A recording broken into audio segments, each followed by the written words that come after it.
We've come to Las Vegas to test out the two biggest, baddest trucks you can buy, the Ford Raptor and the Ram Runner.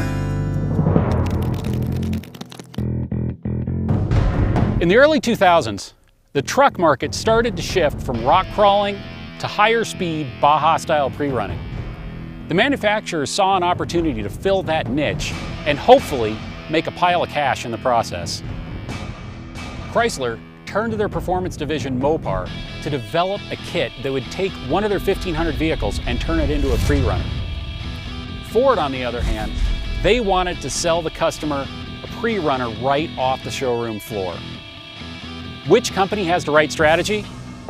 It's what we're here to find out.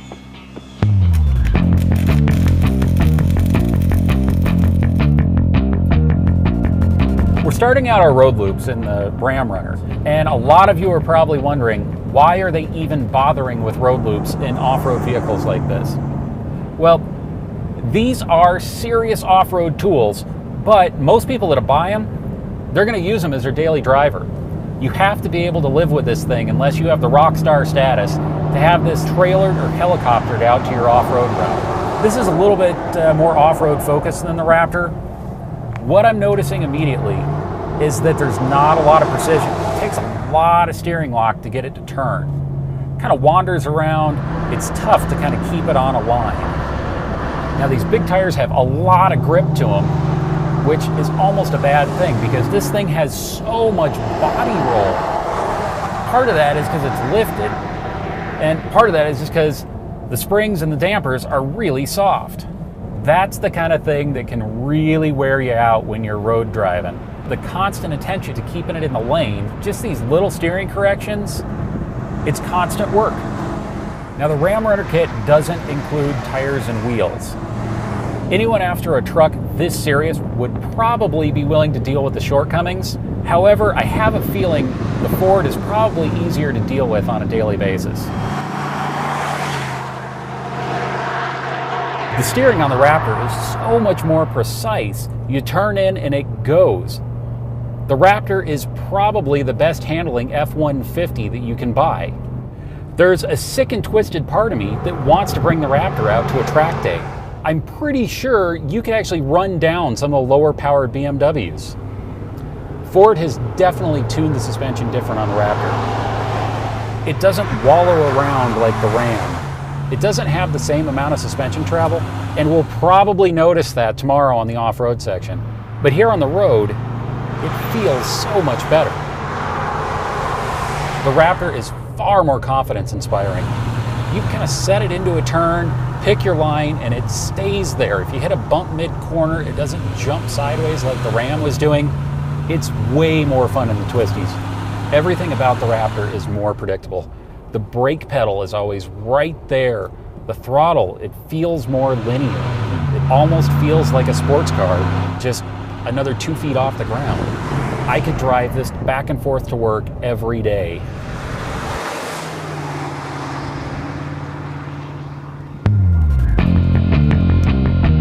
We're here in the middle of nowhere, Nevada, to see what these two trucks can really do in the environment they were designed for. We have off-road racer and professional driver Joe Bacall here with us, and he is going to put these things through their paces, just like he does in the Baja 500. Joe, what exactly are we going to do today? We're going to do an autocross course. We're going to run some rock crawling. We're going to do some high-speed chicane, as well as some high-speed mogul testing. This is really going to show what these trucks are made of. Let's see how it goes. So what we're going to do right now is I'm going to go through this course and I'm kind of a little bit of talk through what I'm feeling on this Ford Raptor.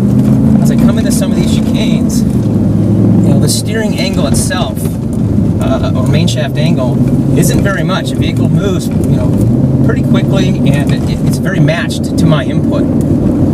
You notice the steering wheel isn't moving much. I mean, that's a This is a pretty big, turn here. I mean, it's at 90 degrees, and we're getting right through that corner. What I like about it too is just, when I throw the car sideways, I'm getting oversteer, but it's not a snap oversteer. It's not a large overshoot feeling. Very slow, very predictable. That's what you want when you're out in the desert, and even on the pavement. If the vehicle starts to rotate on you, you want to be able to predict what's going to happen. In this vehicle, I can do that. I'm getting a lot of feedback. It just has a real sporty feel to it. Shoot, I could just throw this thing into corners really hard, and it's a piece of cake. This will make any driver look good. Racing in Baja, this is similar to my race truck in a lot of ways, just because I run the stock full class. I think with a little modifications, I think this Ford Raptor would be the truck of choice for me.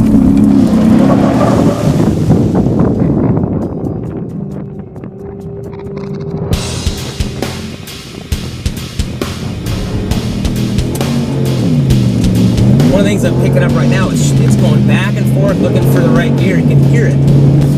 RPMs are just bouncing. It really needs to hold that gear. I'm in drive mode, so it's a little bit expected, but I think it's excessive in this case. And I'm going to go ahead and put this in manual mode because I'm really having a hard time getting this vehicle to hold the gear.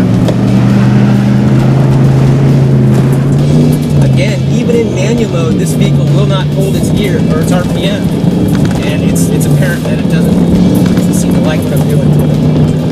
Hard on the brakes. Big bump steer out of this. Wow.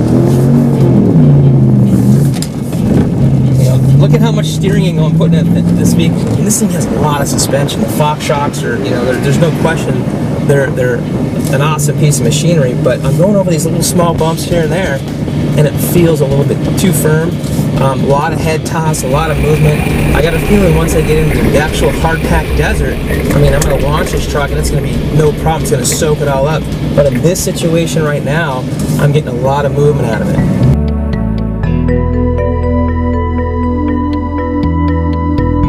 Okay, Joe, we've been out here for hours. First of all, what did you think of both of these things on the autocross? There's no question there's a little bit of a difference between the two. When it comes to the Ford, a lot more precision, a lot less steering input and angle. I was able to get through those corners. In the Dodge's case, a lot more steering angle, pushing a little bit understeer.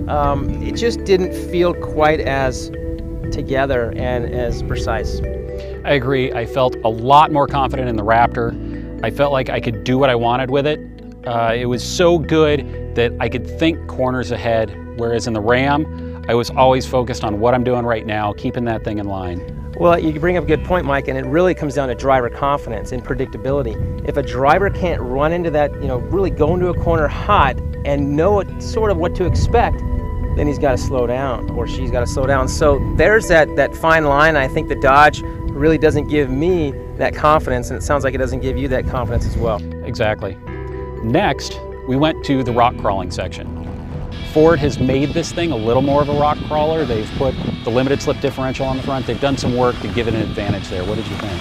Well, there's no question that when I drove the vehicles through that rock section, the Ford was just a little more plush. I could actually feel the stroke of the suspension. I'm like, this is nice. I could just kind of walk it through that section. The differences between the two, you have to give the Dodge the approach and departure angles. You've got to give it the clearance. The Dodge just felt very, very tight, very firm feel on the suspension, and it literally just kind of bounced on top of the rocks instead of really just kind of absorbing them. Next, high-speed mogul section. I know you have strong feelings on this one. This is stuff that we experience, racing in Baja, and I have to give it to the Dodge Ram runner. I mean, I'm hitting, high speeds through this mogul section, and I'm just, trying to left foot brake and really get it set up, but it just floats over some of these big bumps. We did a little bit of timing, nothing official. It seems like you could probably go about 8 to 10 miles per hour faster in the Ram Runner than you could in the Raptor.